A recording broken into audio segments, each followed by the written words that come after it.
Okay, let me get straight into this. So today I've got an interview with Sylent Nqo, who is one of my favorite musicians from Zimbabwe. He is a guitarist from Harare. Now, I have often said that Harare is one of the great live music capitals on the planet. In the last few years, as we know, Zimbabwe has been in a state of crisis, and this has, of course, affected music as well. And it's not that the music is worse or there's less talent. It's not that at all. It's just that the opportunities that are there seem to be exclusively for mainstream music, and all of the alternative music and the non-mainstream music doesn't have the same opportunities for performance and for the musicians to survive and earn a living. Now, obviously, mainstream music is always more popular and more commercial. That's what makes it mainstream. However, that same mainstream music still gets its inspiration and its ideas from the alternative music. And if the alternative scene is not healthy, then the mainstream music will also become stale. Sylent is an amazing musician because he's someone who is there purely for the music. He's not in it for the lifestyle or for the fame or for the money. He's got very clear ideas about what he wants his music to be and what he wants it to do. And that makes him always interesting to talk to. So today I'd like you to see this interview with him. All of the details of his social media and his online presence will be down below, so you can check it out and follow him. Now, this is an interesting time because of COVID-19, so the situation for musicians is even worse. Zimbabwe is under lockdown. No one can really perform live. Obviously, I can't travel there. We've done this interview via Zoom. So this was just a chance for Sylent and I to catch up and talk about his career, his music, and some of the challenges that he's been facing. So let's have a look.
me how you been. Oh, I've been alright, man. Surviving, doing loads of Instagram videos, like a ton load of them, and just recording music, hanging out with the family. Really, nothing too special.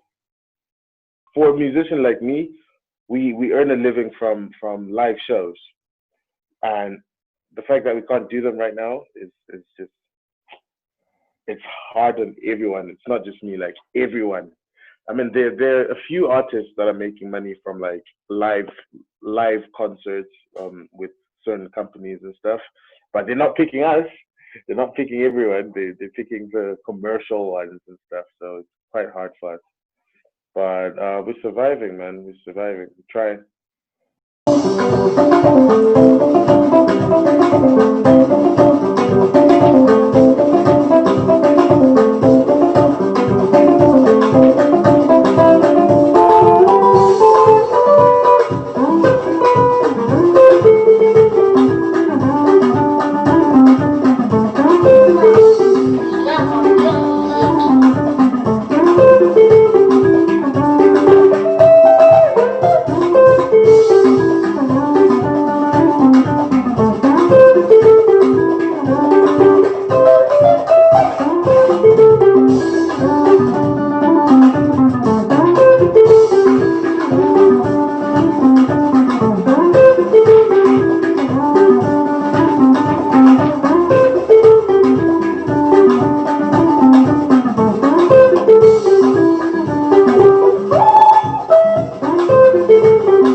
I always think of you as like this walking encyclopedia of Zim music, you know?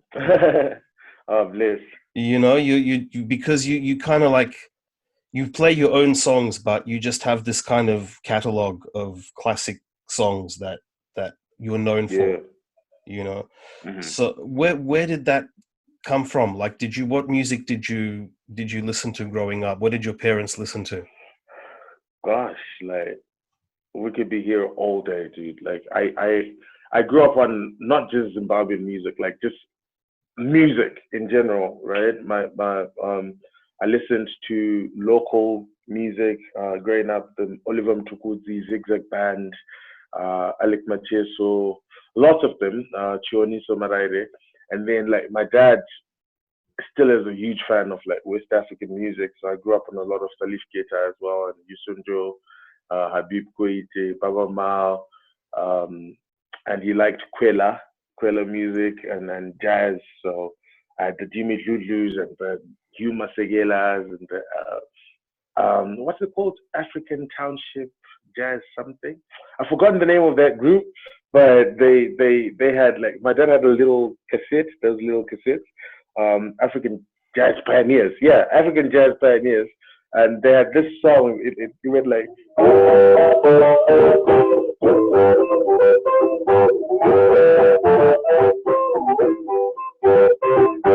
that song, like that was a song that made me like jazz or guitar music. It was mainly like a brass song, but it started with the guitar, and I thought it was really cool. And when I started playing guitar, like it was one of the first things I tried learning, but I was doing bad at it. But as I carried on playing guitar, like I figured out how they really played it. Was there a So guitar in I your grew up on. house? Yeah, so my granddad, my mom's dad, was a guitarist back in Mozambique. My mom is from Mozambique. He was a guitarist, so there was a guitar at home, it was broken, but I just had so much love and interest for it. So my parents then bought me a little acoustic guitar and a marimba. That's when the whole music journey started. But growing up, I didn't think I was going to be a musician, because I was a rugby player. Like a rugby player, and I did judo as well. So my dream was to play for All Blacks in New Zealand, play for the All Blacks, and then I also thought I was gonna be like in the national team for like martial arts, judo and stuff. And then a knee injury in high school killed that dream. Then I reverted back to music. But I'd been doing music for a while and like songwriting as well. I didn't sing, no one knew me as a singer. Even now, like there's not a lot of people that know that I sing, because I always just wrote songs, and a dream was to write songs for other artists. I didn't get to do that though. Then now I'm performing these songs because these artists didn't want my songs. So yeah, I then became a musician. I was a session guitarist for a lot of bands in Zimbabwe.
A song by Brilliant Harare called Tare. It went like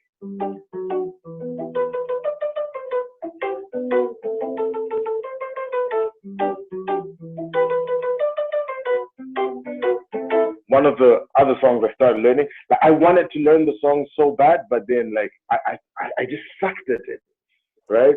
So by sucking, that made me want to learn them even more. But I never had any other guitarist try to show me anything, so I would literally figure out stuff on my own. So, which is pretty cool, and I still do that now. I figure stuff out on my own. I'm not a fan of like YouTube tutorials and stuff because I feel like I don't want to play like someone else. I want to be able. Example: if I make a song in this room right now in Zimbabwe and release it, you in Australia will translate it and resonate with it your own way. So that's what I do with people's music. Like when I hear something, I'm not gonna go find a tutorial on how to play it. I will literally figure it out on my own until I can get it. But as I'm figuring it out, I'm learning something as well. So that's my approach to music, really. But I'm not formally trained. It took me a while to understand like keys and stuff. Like people, I'd play in a band and then they'll go, and I didn't know the key, so I'd go, okay, this is the key, let's go. So I was quick to like make melodies and stuff. So it was a weird transition, but it worked out at some point. Was there music at your school? Did they teach any music class at your school? Yeah, there was music, but there was no guitar music. Plus there was no, like, our facilities to learn music theory, they were bad. By the time I went to the school, they were bad. The teachers had gone, but they had marimba and they had the pipe band. I don't know if you know the pipe band. The ones with the kilts. I was part of that as well. I played the snare. So there was no formal music training. So marimba, I started playing marimba with the school. I was the president of the music department at the school for 4 years, literally. And I was the only one that wasn't really formally trained as well, because other kids had come from schools, from primary schools where they had formal training. For me, it was strictly by ear. Then I played the marimba band, I played the pipe band. Even when you played the pipe band, it was all by ear. It was all, for me, it was all by ear. I just couldn't understand it. Like the theory, I couldn't understand it. And I think I should get tested. I might have a learning disability or something. Like I passed my O levels and A levels, but like it's from my own understanding. Like I don't remember anything a teacher said, but then if I read it on my own, I will understand it my own way. So that's me generally. Like even when I do workshops, I'm just like, okay, can you finish up already? I need to go find a drink. Then I will reread something and then properly understand it on my own. So that was me. With the pipe bands, they had like some sort of music theory of like paradiddles and stuff, but I didn't understand it. The way they talked about it, I had no understanding of it. But then I could hear what they were playing and literally imitate the same thing. All right, and then they would only catch me like when I'm given a different sheet of music to try. Then I'm like, oh shucks. but I didn't really know, not at all. What sort of songs did you play in with that band? What do you remember any of the The songs? pipe band. Yeah. Ah, there was this song. It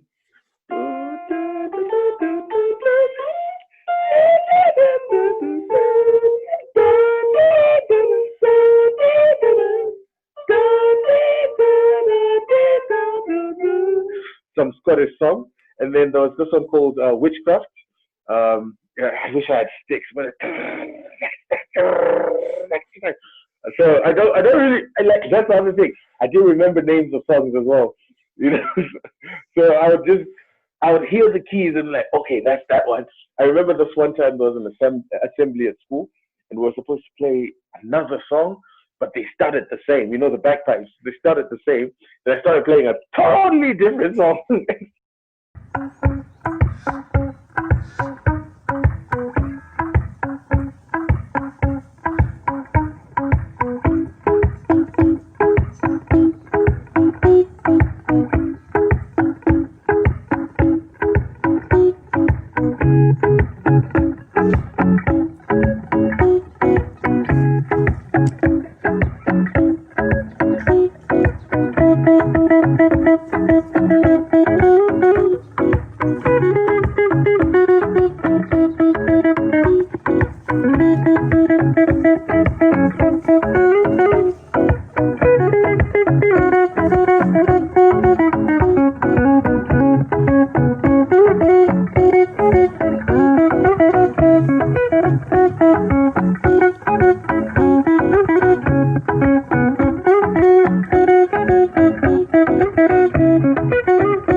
There's an Australian girl. So I did a challenge on my guitar, and then she saw it on Instagram. She did a cover of that challenge.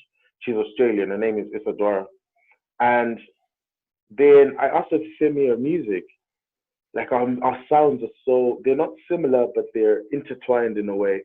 So I was like, you know what? For my album, I'd love for you to feature. She's not famous, not even, but like our music, like our taste, like the energies work. So I sent her a clip of a song that I was writing. She wrote the song in she wrote a verse in two days and then sent it back to me. So I would collaborate with a person like that because our music works, our taste works. So now musicians only collaborate with people to get more followers, to get more views. And like you can tell the music these two people are totally different musically because it's about energies. When you really if collaboration means what? Fusing, right? You can't fuse water and oil. They can't. Do you know what I mean? So if it's water and juice, right? They can fuse because then it's possible to do that. So it's easier. They'll bring out a taste. So that's what I'm doing with this girl, and I might get another collaboration, but not because of their fame or who they are. It's really because I feel like the sound would sound even better when it's got a different kind of energy. Because it could be a hit song, and again, people don't understand that if I collaborate with Rihanna, it doesn't mean the song is going to be a hit. It could be the shittiest song ever, right? Because the energies are just not working. It's got to be something that both of you are feeling. Then that would be a good collaboration. No, definitely. No, I think that's Yeah, the thing. A lot of collaborations are made in like the money thing. they're marketing. They're made by marketing people. They're not Yeah, made by yeah, artists. And people don't realize that a hit song is not just a good song. Of course, it's got to be a good song. That's the primary source, but there's the marketing and the money and stuff. So people don't get what a hit song is. And also there's that thing, that we've talked about before, that there's a lot of music that is targeted at not musical people. Yeah. So there are people who buy into the image and the look and just the exactly.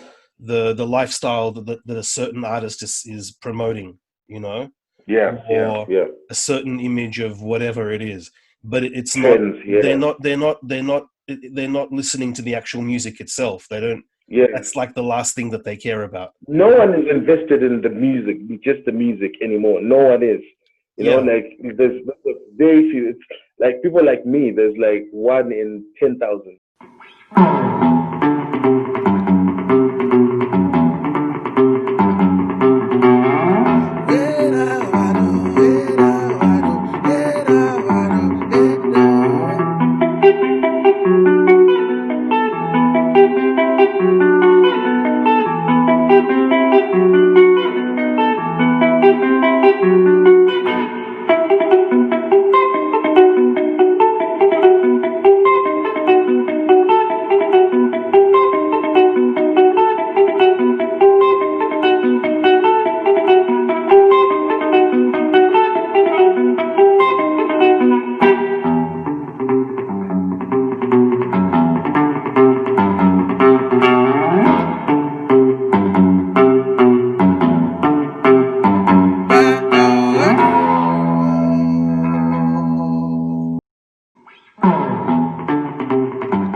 With African music, one thing that I found listening to a lot of African music is when you go back to like the African albums of the 70s and the 80s and so on.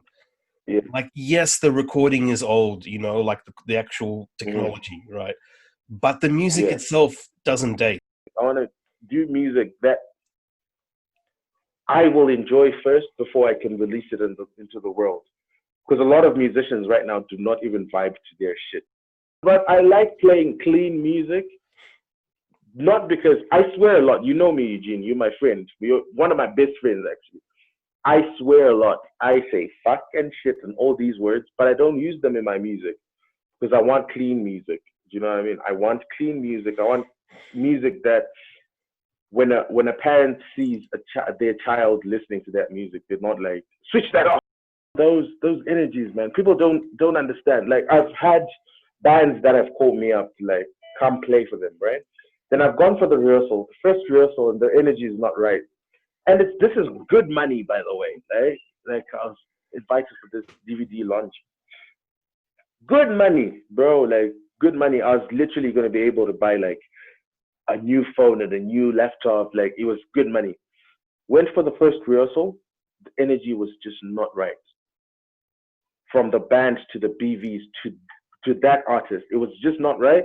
Went for the first rehearsal. By the time I got home, I sent him a message with the phone number of another guitarist. Like, use this guy. Eugene, music is an outlet for me, man. I suffer from really bad mental health. Do you know what I mean? And it's an actual outlet. It's not just music. I don't like doing things with an ultimatum, like do this so that this can happen. For me, music is for me. Do you know what I mean? So I could do it for the money, but I'm not gonna feel good afterwards. You know what I mean? I'm not gonna feel good afterwards mentally, right? So I could do it. Like I know how to play guitar. I will fucking do that gig, you know. But then after that gig, I'm not gonna feel fulfilled, man. You know what I mean? I did a gig in Bulawayo last year. If you see on my Instagram, there's a post about my mental health. I did a gig. It paid me lots of money. I think that's the most money I've gotten paid at a gig in Zim. You know, after the gig, I tried to kill myself in a hotel room in Bulawayo. You get what I mean? So I wouldn't do it just for the money.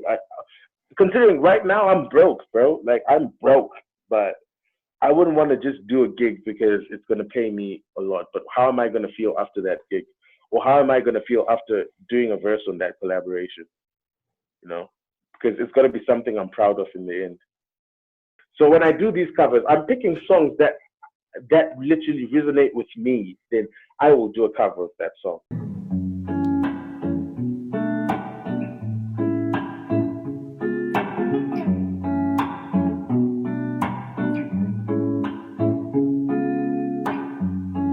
I'm in chains, you're in chains too. I wear uniforms and you wear uniforms too. I'm a prisoner, you're a prisoner too, Mr. Jailer. I have fears, you have fears too. I'll die, but yourself will die too. Life is beautiful, yeah. Don't you think so too, Mr. Jailer? I'm talking to you, Jailer. Stop calling me a prisoner. Let he who is without sin be the first to cast the stone, Mr. Jailer. Mr. Jailer man. I don't want to be put in a space where I have to choose between money and my craft. I don't want to do that, you know. Sometimes I've done guitar parts for free to songs that have become famous in the country. I don't care about the money. You know, the money will come when it comes. Money literally comes and goes. So sometimes I literally just offer guitar parts for people just because I want to contribute to someone else's growth. Not to gain anything, I'm just contributing. I've done something. I've done my part as a musician in the country. So the money is good. And to be honest, right now, I really need it. I really desperately need it. But I won't do stupid things just to get the money and not feel good and not even enjoy the money afterwards. You know what I mean? It's not even about the music only. Like people don't understand being established. It's not like knowing how to. It's not about that only. This is like 1% of what you need to do. Tell me how many you've met. You've been here. You've been to Zim a lot of times. How many musicians from Zim have you talked to and asked for their contact details and they gave you a business card?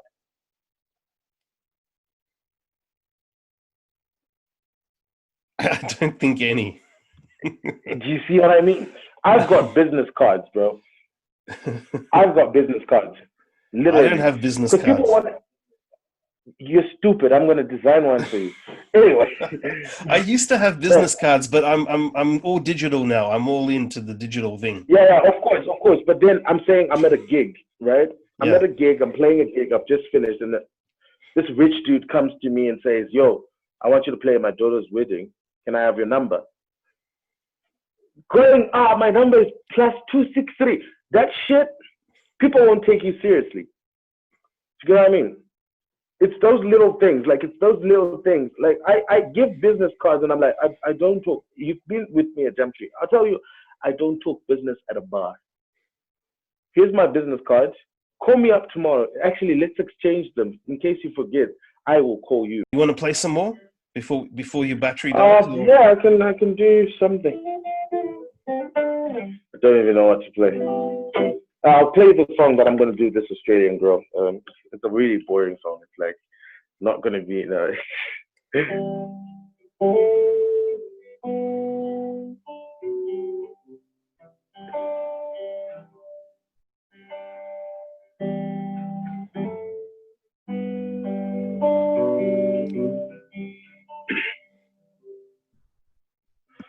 Your eyes take my breath away,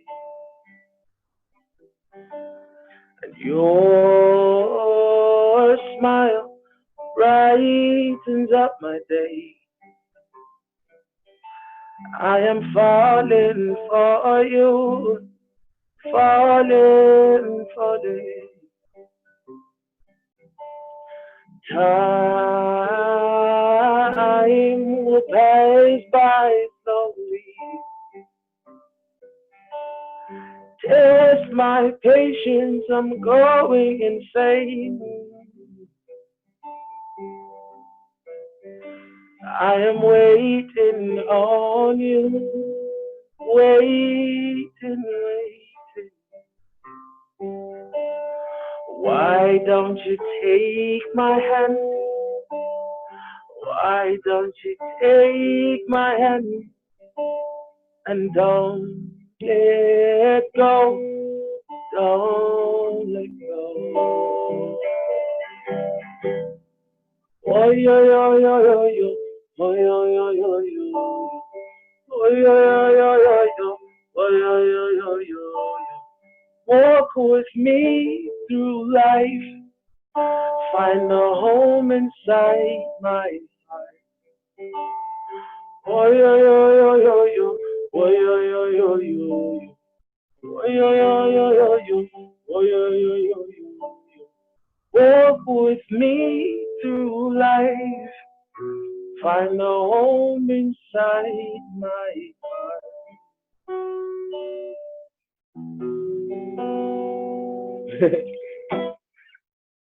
That's the song, man. I really like that song. And then, of course, we'll do the.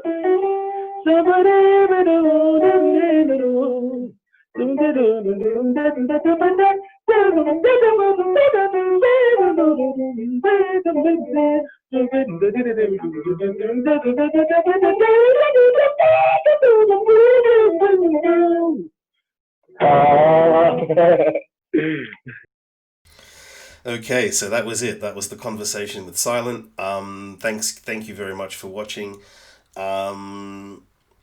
Somewhere down below, I don't know exactly where. I mean, you guys, you all know how to use YouTube, so you'll find it. But somewhere down below, you'll see all the details on where to find his music and how to follow him and so on. I know I'm supposed to do the YouTube thing and say that you comment and subscribe and share and whatever, but I mean, whatever. Like, if you want to do it, do it. If you don't want to do it, don't do it. It's your democratic right to interact with this video in any way you want. I'll hopefully do another one soon. It'd be nice to get better at this. Thanks to Sylent for bearing with me while I figure all this out. And I don't know how to... By now you're supposed to be bored and move on to the next video. We're done here. God's love is like a circle big and round, a circle big and round. God's love is like a circle big and round. God's love is like a circle big and round, big and round, a circle big.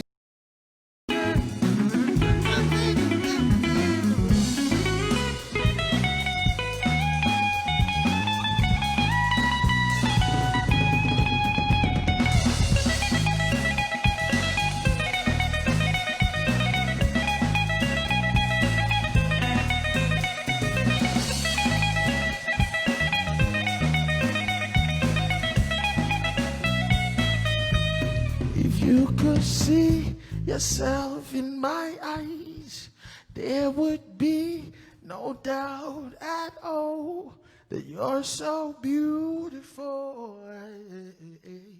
And you mean so much more to me. And as I hold you here in my arms, there is no doubt at all that you're so beautiful, yeah. And you mean so much more to me.